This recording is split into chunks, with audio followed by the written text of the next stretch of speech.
Hi and welcome to the Inside Story. Today I'm joined by Will Robson, the author of Subject 6. Will, hi, how you doing? I'm good, thank you. Yeah, how are you? I'm very good. How's lockdown been treating you? Lockdown has been, I've got 3 kids, so now they're back at school, it's a lot better because I think they're happier. And there's been loads of, luckily we haven't had anybody close to us have any issues, big issues with the coronavirus. So I've been able to carry on working and enjoying more family time, not commuting as much. So actually there's been lots of positives. Obviously it was tough when there was no school, but generally just seeing my family more has been really nice. It's funny, isn't it, that the things that we didn't realise that we were missing have kind of really been showing through here, and that closeness of people actually appreciating and having time with family has been one of those top things. Yeah, I think so. And then I think in my area, there's been a bit more of a return to, certainly at the beginning of lockdown, trying to find local shops and local producers and things like that rather than always going to the supermarket. So it's almost like we've not gone back in time, but we've gone back to those values that sometimes people would say, oh, we miss, having a local community, we don't see family enough. And then it feels like people have got that. It has been, it's been good in those respects. Yeah. So how old are the children now? I know you've got quite a small wee one, but what have you got? I've got, so 7, about 10, 8, 5 and 2. They are. Right, 2, yeah. My goodness. So when we first started speaking, the little one wasn't born, so... Yeah, he was, I think we were, when we were going over the, redrafting and proofing, that was when he was very little, because when he was born, I broke my hand as well. So there was one summer where we had a very small baby. I had a broken hand and I was working and I was also doing the proofing and the writing for the book, final draft of the book. So it was quite a hectic summer. I can't quite remember that summer that well when I think about it. But yes, over 2 years ago now, just over 2 years. Oh, so, you must be really an expert in writing and juggling time. So, your time management in working around a family must be pretty good. How do you do that? I don't know. I've always had a good work ethic, and I hate the guilt that I feel in myself if I don't write. And it will hang around me all day or all weekend if I think I just need to carve out some time. So I think about 6 years, actually, so just when I only had one son, so after my first, I spoke to a friend of mine who's a musician, and he was saying, you're always talking about writing, and how you don't write enough, but why don't you just do it? You just need to kind of sacrifice something, or just stop. And, you're a successful TV producer, just that should be enough, unless you really want to write, so start writing. And that was quite a good, we'd had a few glasses of wine, so it was a bit feisty, but it was a really good thing that my friend did. And I kind of we were on holiday, and I came back from holiday and I started writing in the morning, whereas what I used to try and do is write in the evening, so do my work, see my family, and then write. But by then it was 10 o'clock or whatever, and I was too tired. So actually I found, and I'm not a morning person, I find it difficult to get up, but carving out time in the morning, setting my alarm for 6 o'clock and trying to do that 4 or 5 times a week to get up and write. And I don't do that all year round, but once I have my idea and my plotting done and I need to write, then I can get up and I can just go for an hour or an hour and a half. And once I get into that, that's how I kind of do it. So it's that, there was a moment about 6 years ago where it's almost do it or start writing more, or just stop saying you want to be a writer. And it's that thing, yeah. I'm glad you didn't. Yes, so am I. And since then I've written Subject 6, and I wrote another book which I finished and then didn't particularly like. Then it was Subject 6, and then now I've just, in lockdown actually, I got more time because I wasn't commuting, so I have finished my next, I'm redrafting my next one, if you know what I mean. So, so I'm really glad I didn't give up. So you mentioned your day job. You're actually a writer and a producer, is that right? Yeah, so it's called. I'm a head of development. So I work for a TV indie where I come up with ideas, or me and my company come up with ideas for documentaries, and then pitch them to Channel 4, BBC, things like that. So I'm working for a company at the moment which does lots of history and archaeology and adventure shows.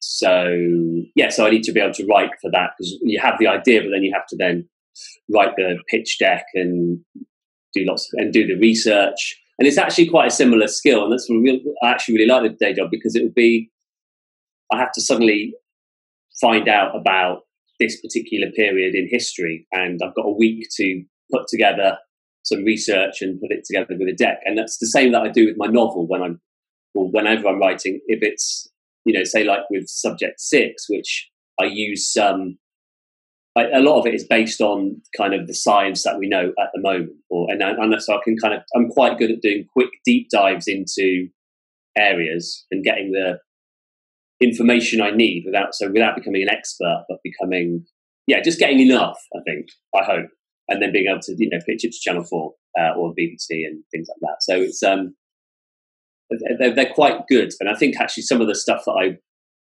have worked on in TV does find its way into my writing as well, because they're areas that I've become interested in and have knowledge, and then I think, well, I've used it for this TV show, how else can I use it? Sounds like you're quite a structured writer then, because one of the things that I do when I do author coaching is get authors to sort of plan the book out, get themselves a skeleton, so that they don't get lost in the middle of it or lose direction. Is that something that you do? Yeah, I've always studied my favourite writers and how they write. So, I mean, and I'm kind of, I don't know everything about certain writers, but I know that, say, Ian Banks, who was one of my favourite writers, I think I also talked with him once, and I met him up at Edinburgh Festival, and I think he was saying that he would plan for quite a few months and almost have a kind of small version of it, and then he would write. I then read that Philip Roth, I think, would write 100 pages, and then from that 100 pages pick a paragraph, and that would be the start of his novel. But I've always said I haven't got the time to write 100 pages and then just discard it. I think I used to just come up with an idea. This is when I was at university, and I probably finished my second novel when I was at university. I came up with what I thought was a great opening scene, and I wrote that, and then I just went, and it took me about 2 years, and it was everywhere, and I really enjoyed writing it, but looking back on it, it's a bit of a mess. So since then, I've tried to be a lot more structured and plotting out as much as possible. But I do sometimes feel like that initial burst of creativity when I come up with my idea, or actually Subject 6, it was me and my wife having the talk, and she's the one who gave me the idea for Subject 6. But once I have an idea and I get really excited, I think you can sometimes kill it if you spend too long working it out and nailing it down. And sometimes you probably should kill it, because you realise actually that idea can't sustain a novel, or you're not that interested. But I don't know, it's kind of a balance between enjoying a creativity and I'm definitely a writer that sometimes will be writing and the chapter goes somewhere, and I didn't know it was going to go there, and I love that adrenaline you get from that. But at the same time, I certainly at the moment, because I am writing around another job, I have to be quite focused, so I tend to know where I want to go in this writing session, if you know what I mean.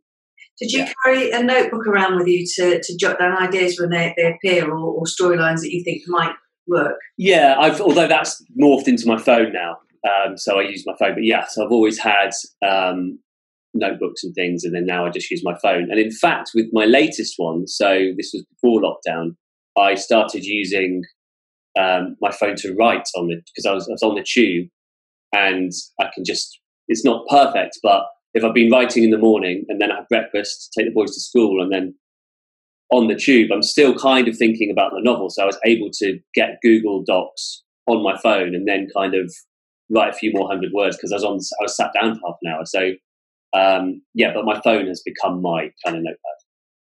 It's funny how technology moves on. I've just introduced my mum to voice text, which right. because her text messages to me are about an A4 sheet size. So I was just talking. Yeah. It's funny how technology's kind of moved on. I'm still a little bit old school. I still like my pad and paper with notes and things. Yeah, and it kind of. Me and my dad were both. He's a writer as well, and he. We love our fountain pens and notepads, and part of me would love to write a whole novel with a. On paper. But then I think the way that my mind works, and maybe because of I'm just so used to working on a computer for my TV work, that if I start writing, I feel like I have to get it perfect as I'm writing on paper, and it takes me too long. Whereas I feel like, and maybe again it's the time pressure, I feel like I haven't got time to waste. So a laptop is the way to go and just get it down. But part of me wishes I could still sit there with a fountain pen and a really nice notepad and write that. And that's how I wrote my first novel when I was about 18. But yeah, now it's all tech. One of the first autobiographies I ever did was all handwritten. Oh, really? He was an Asian gentleman who, he got a fabulous story, such a fantastic story. But in beautiful handwriting, he'd written the whole thing out. Yeah. It was stunning because he'd done it over years and years, so you could see how his life had changed throughout. And it was a really good thing to have. His family have kept that. He's sadly passed away now, but right, and they've got that. Yeah, I think. Well, actually, when I did my first one, and I have written, I used to write short stories a bit as well, and I always used to write them by hand. And then,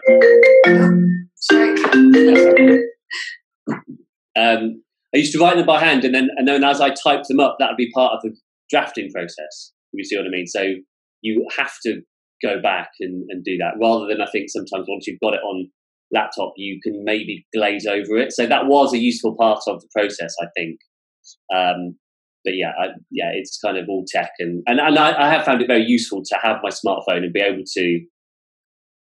If it just it's actually having a Google Docs and writing this new one, I think, that plot point doesn't work, or that reaction should be slightly different, and you could just get your the document up straight away on your phone in the middle of the street and make the change.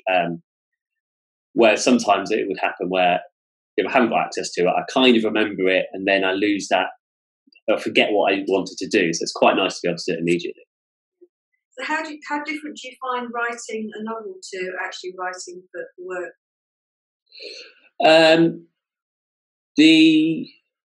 I think the biggest difference. I mean, obviously there are different forms, but I think the biggest difference is you're writing. Certainly, how I'm writing at the moment in terms of fiction is I'm writing on my own, whereas it's quite collaborative. I'll produce a kind of a deck.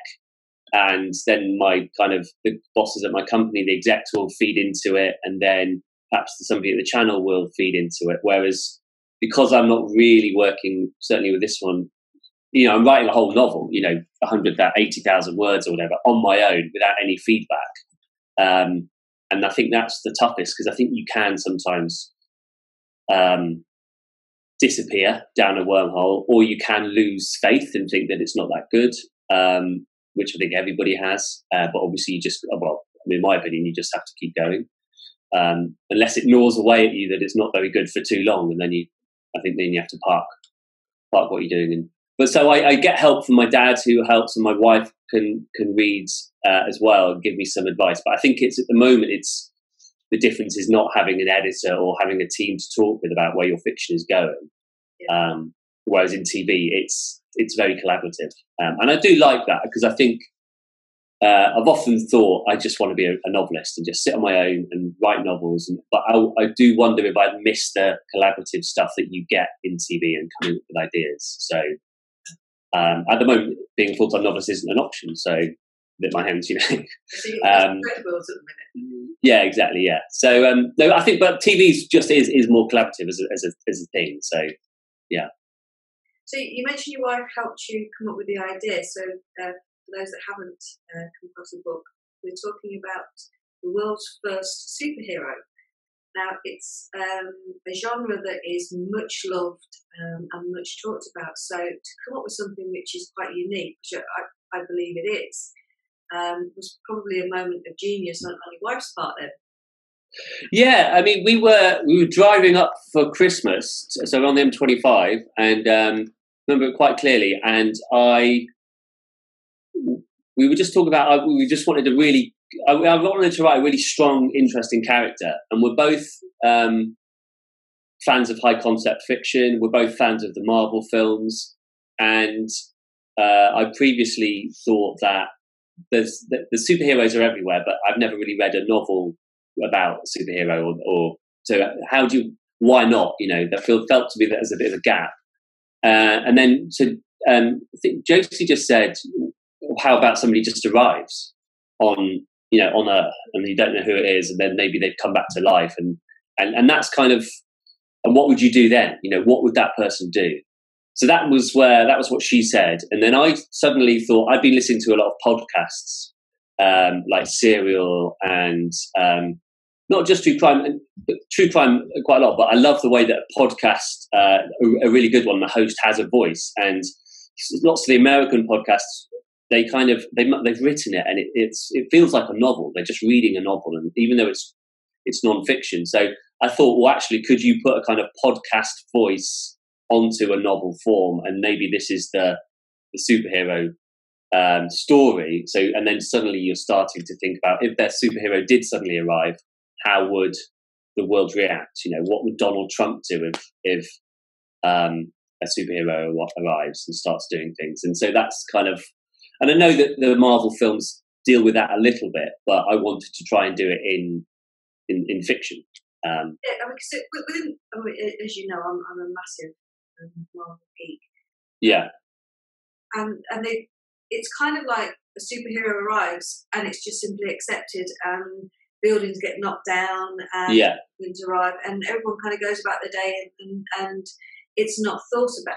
Whereas in this book, you actually touch upon a lot of the human condition in the way that we are sycophantic, we are abusive, we are angry, we're unaccepting, we have to label it, and we have to take it apart and ruin it almost.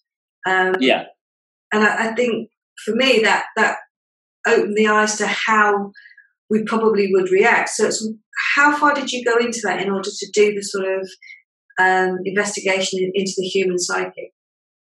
I think that does, as you said earlier, I think that does come slightly from my TV background. So sometimes we would, if you're going to look at a big series about something, you might look into an episode on, if it was about, working on a science thing, you might look at one episode is going to look at time, and one episode is going to look at space and things. So I kind of thought, well, if a superhero arrived, what would be the interesting reactions from different, what would your episodes be almost? And one was, I thought, well, what would politics do? What would politicians do?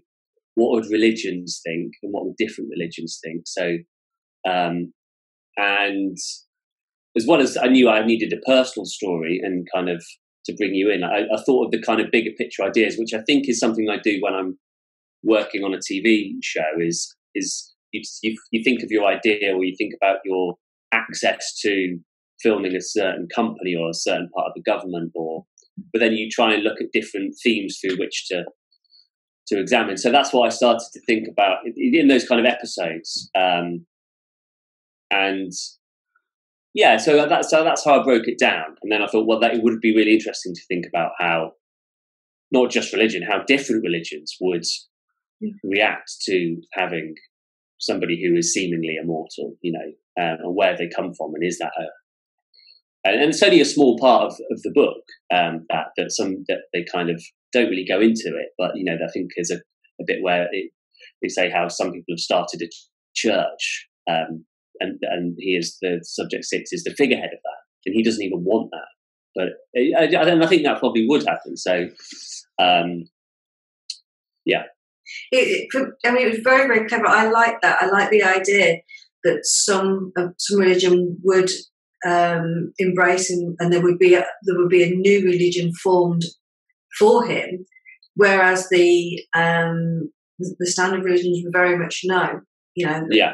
This goes against everything we stand for, even though that there's a whole mirroring of a a figure that's rebirth and reincarnation. So I genuinely felt it was really quite clever the way he pulled that in. Now the other thing is, as you said, he doesn't want to be seen as a kind of superhero, and he's quite anti it almost. Yeah. Did you have fun with the character?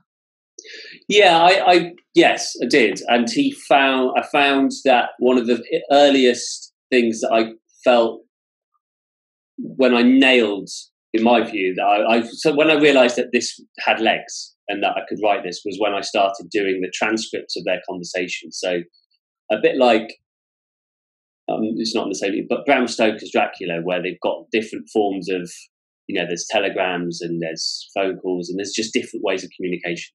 So when I realised actually we could do transcripts and we could have conversations between Benji, who is the kind of writer of the book, and then Subject 6, and you could do that almost like a script. So when I'd walk around and I'd suddenly go, oh, they can say that to each other, or we can bring that up. And that's when I realised, I can bring in really nice details and explore things, but I don't have to go into too much depth. I don't have to then write 2 more paragraphs of explanation or exposition, because in a conversation you don't have that. So yeah, those kind of transcripts of the Subject 6 talking, that's when I realised that I liked writing him, and I liked because he's not that nice all the time. He's quite rude, and he's quite and he's struggling. And I did realise I couldn't write the book from Subject 6's point of view, that I didn't have the skills to do that. I needed to write somebody like Benji, who was a bit more like me, who I could identify with more. And Subject 6, therefore, could be a bit harder and a bit nastier at times. Whereas I think I sometimes struggle as a writer to write characters who aren't, not that I only write myself, but it's that kind of write what you know, if you know. Yeah. If you're not misogynistic and arrogant, it's very difficult to write that. So yeah. Now, I mean, without giving too much away, you don't leave the book on a firm conclusion. Was it tempting to do that? Was it tempting to take it through and actually give an ending and an explanation in that way? Or were you, right from the start, decided, no, I'm going to leave it open for interpretation? I made sure that I knew from the start what the answer was. So I wasn't just it wasn't like Lost, where it feels like it's a series where they're scrambling around. And so I knew from the start. I didn't know from the start if I was going to say it. But as I got closer, I realised, well, one, I haven't written it, but I have got a sequel in mind which would go into that and answer those questions. But yeah, as I got closer to the end point, I knew there'd be a big kind of denouement ending. And I've spoken to a few people who've read it, and I think only one person out of about 20 has got it right and knows the answer, because it is in the book. But it's hidden-ish, So I don't feel like I've tricked the reader, because I think you have to be a bit careful. But only once I have previously actually written a book which I self-published, which it was a kind of murder mystery, and I wrote the first draft and then realised it didn't quite work, and went back and actually changed who the murderer was. So for this one, I decided I don't want to do that. I do want to know all the way through. I want to have it plotted out before, and then I can write to that rather than hedging my bets. Yeah, you should do a competition to see who gets it right. Yeah, that could work. yeah. So what are you doing? You mentioned that you're writing your next one. So firstly, are you planning a sequel to Subject 6? I don't know. I mean, the way that I'm not sure it's helpful, but it's not something, because I look at the TV industry, I always think about how do you get not just one season, how do you do 2 seasons, or so as a writer, I'm thinking I want to be commercially viable, and I kind of feel like publishers such as yourself would probably want something which could go to more, not to the detriment of what you're creating, but because in TV it's much easier for Channel 4 to market the second series than it is the first series. So I have got it planned out to a degree. I don't know if I will, but then I had this other idea, and that got me more excited. So I've decided on that idea. So I'm kind of addicted to that new idea and writing that stuff. So if Subject 6 suddenly got huge, then we could do that. And I might go back to it at some point, but for the time being, I'm kind of happy with that. And I've written this next one. This next one, again, is the start of something. This one, actually, the next one I'm writing has got much more of this is book one in a series. That's the idea. Right. But I'm not sure, now that's kind of almost to a close. I'm already starting to think, I'm not really thinking about the second book in that. I'm thinking about what's another place to go and a type of book to write. So your brain's all over the place? It's in a nice place at the moment because I can feel that, I don't want to sound too kind of cheesy but I can feel that I'm going to get another idea soon. I can feel like I'm always getting there, you know. So, and that's how I felt just before Subject 6, and that's how I felt just before this new one. That it's almost like in lockdown, I wrote and I got up really early for a long time, and now I've had a break to an extent with redrafting, which is a bit of a slower process for me. And then now I'm ready to get back on, you know, writing again. So I can feel that it will happen. So what we need then is Channel 4 to pick up Subject 6 as a TV series so that you can write the follow-up onto it. I have had some conversations, but obviously it's very difficult to get anything like that done. At one point I did think we could do it as a podcast because it is written in a similar way. And I've kind of had slow discussions about that with the company and it hasn't gone. But I think it is written in a kind of very cinematic style. I think it would lend itself to it, but obviously it would work as a radio play really well if you think of like sort of War of the Worlds type thing. It's done. I think it would flow with that, but also your podcast one, that's something we probably ought to try and think about. Yeah. Brilliant. So if anybody is interested in Subject 6, so it's available from all good bookstores. You can order it in any bookstore that you want, or it's on Amazon. And we'll be looking forward to the next one coming out soon. When do you think it'll be out, Will? I don't know yet. I mean, I'm still kind of tweaking, so we'll see. But Thank you very much for talking to me today. I really appreciate it. That's okay. Thanks very much. See you soon.